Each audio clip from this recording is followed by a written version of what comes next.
Bonjour à tous, Sid avec vous. Allez, je vais vous faire la petite analyse sur Stellar XLM face à l'USDT. Donc XLM face à l'USDT en daily. Donc là, ici, en mai 2018, nous avons ici une chute. Et là, nous avons ici une accumulation qui nous a fait SC, STB, Spring. On a pas eu le gros test par contre ici. SOS, il est parti. D'accord? Grosse accu qui a duré de février 2019 jusqu'à mars 2020. Donc une bonne année d'accu. Avant de valider ici la hausse et ensuite on est parti faire un pourcentage de 2871 pour aller chercher cet ATH le 10 mai 2021. Si on le regarde bien, c'est un cours qui monte en consolidation. Donc pour moi, un cours qui monte comme ça en consolidation, j'aime bien. D'accord? Donc il y a des montées, il y a des corrections. Montée, correction, montée, correction, montée, correction, montée, correction.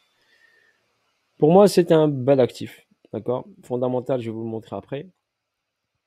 Ici, on a eu quoi? On a eu un BC, on a eu un AR, un ST, un SO, un UT, un UTAD. Donc forcément, on avait une distribution ici qui nous a donné ici venir chercher la liquidité du SO qui était là.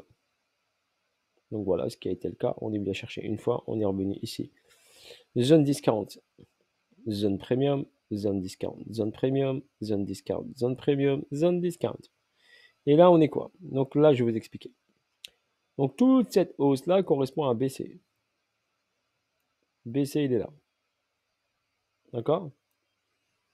On va ici en continuité de temps, ça donne ici BCAR, ici BCAR ST. Donc là, si j'ai BC, là j'ai ST.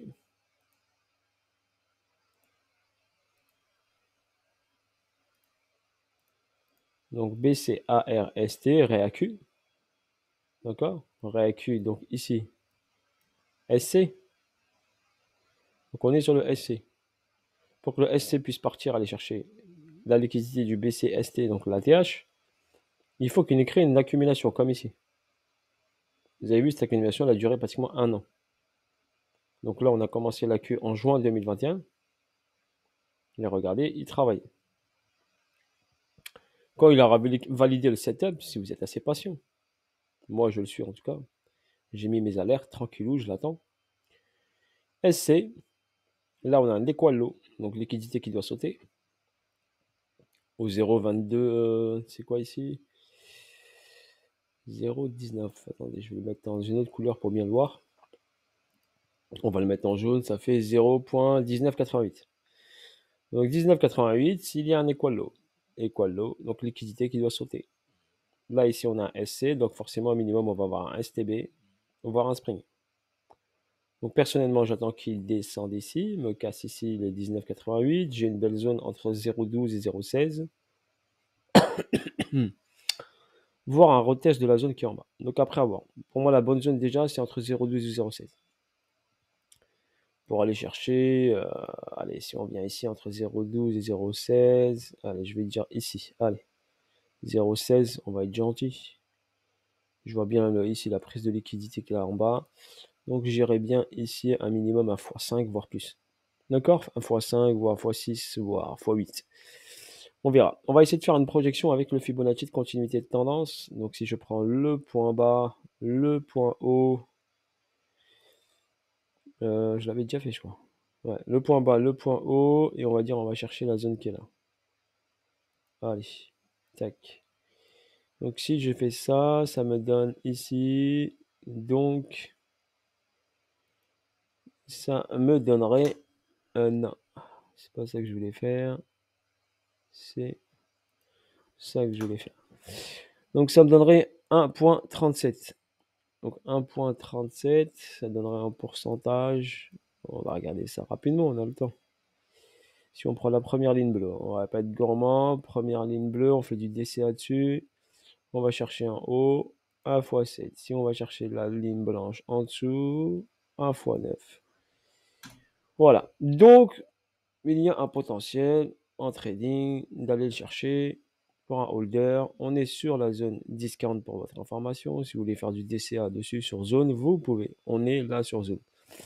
Laissez-le juste descendre en dessous des 19,88 et commencez à le mettre en bague si vous voulez. Voilà pour l'analyse technique. Ensuite, on va aller au Fonda. Fonda, ça donne quoi? Fonda, ça donne Stellar, XLM. OK. Nombre de jetons maximal, 50 milliards. C'est beaucoup, hein, mais bon, 50 milliards. Offre totale. Il n'y a rien qui a été brûlé, pour votre information. Parce que des fois, la totale, c'est des jetons brûlés plus la supply qui reste. Donc, on fait la soustraction des deux. Si vous voulez savoir, ici, vous venez ici, vous venez offre totale égale offre de la blockchain moins jetons brûlés. Pour l'instant, ils ont brûlé rien du tout. Offre en circulation, 24 milliards. 24,6 milliards. Market cap, 6 milliards, 6,3. Ok, volume d'échange jour, 376 millions, ce qui est pas mal. D'accord. Ensuite, on va voir ici. C'est quoi Stellar? Donc, Stellar, c'est quoi? Stellar, c'est une plateforme de consensus complémentaire décentralisée, complètement décentralisée. D'accord. Elle dépend de personne. Elle est décentralisée. Il est conçu pour prendre en charge tout type de devises, donc des échanges de devises. Si on veut transférer des devises, il dispose d'un échange décentralisé intégré qui peut être utilisé pour échanger tout type de devises ou d'actifs. D'accord. Temps de confirmation 3 à 5 secondes, ce qui est correct. Prend des milliers de transactions par seconde, d'accord. Après, je vous laisse regarder. Hein, distribution des pièces, comment ça marche. Vous pouvez chiner un peu tout ça. Tac, tac, tac, tac, tac. Développement. Donc, ce qui est important, c'est ça que je voulais vous faire lire. Stellar, c'est Stellar Développement Fondation, est une organisation à but non lucratif qui contribue au développement du réseau de Stellar et veille à ce qu'il reste ouvert et accessible à tous. Notre mission est de connecter les gens à des services financiers à faible coût pour lutter contre la pauvreté. Nous envisageons un monde prospère où chacun peut améliorer sa propre vie grâce à l'accès des paiements et des crédits et des comptes d'épargne abordables.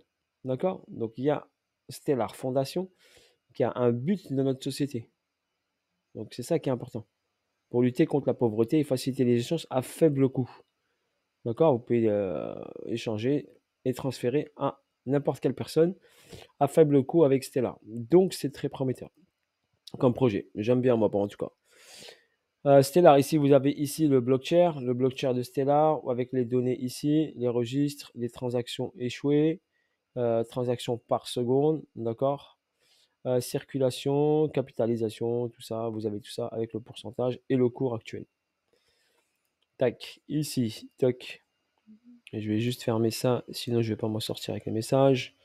Donc là, je voulais vous montrer ici les nodes. Donc les nœuds, n'oubliez pas, une blockchain fonctionne avec des nœuds. D'accord.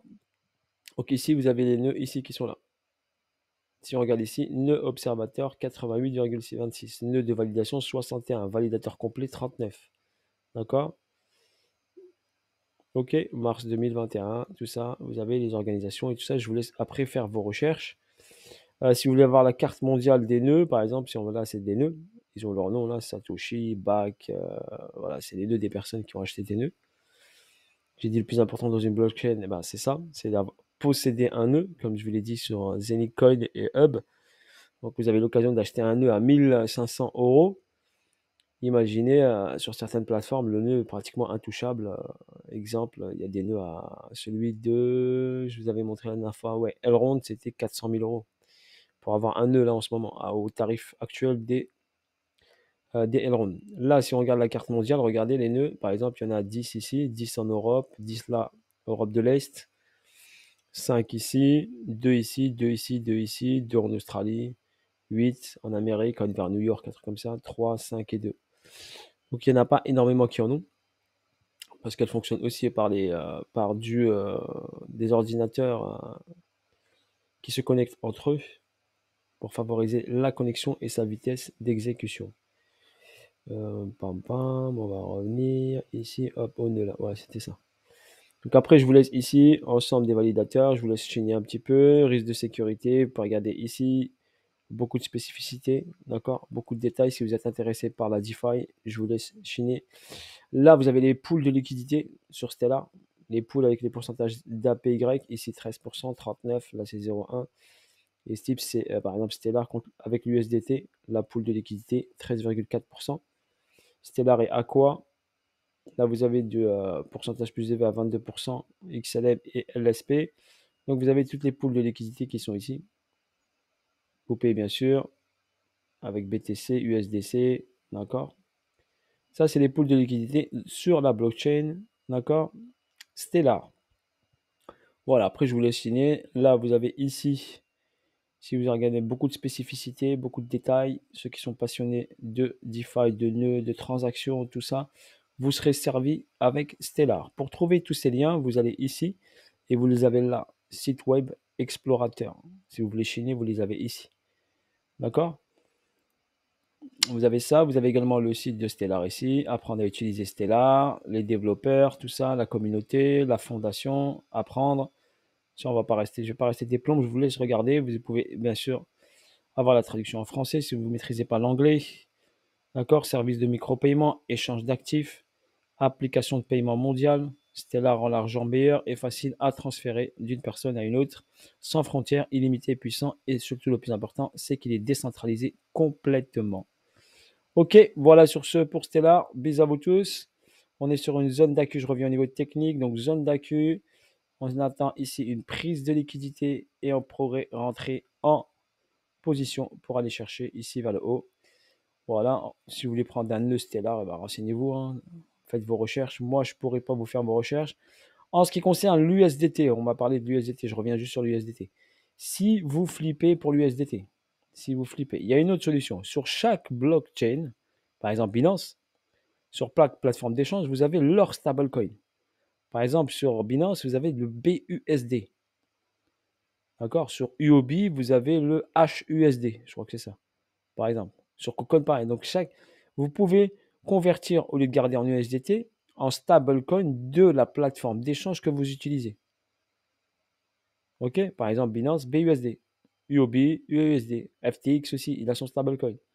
D'accord? Donc, si vous flippez pour l'USDC, vous le transférez, vous le mettez en BUSD, par exemple, sur Binance, et ça ne posera aucun problème. D'accord? Car la variation du BUSD est très très stable. Donc, si vous flippez sur l'USDT, mettez-les en BUSD sur Binance et ce sera un stablecoin et ça reviendra pratiquement au même. D'accord? Voilà. Et en plus, les transactions, si vous faites que sur Binance et que sur MetaMask, quand vous utilisez le BUSD, les transactions sont encore moins chères que l'USDT pour votre information. Je ne sais pas si vous l'avez remarqué. Ok, sur ce, bonne journée à tous. Ciao, ciao, bye bye et à bientôt pour de nouvelles aventures.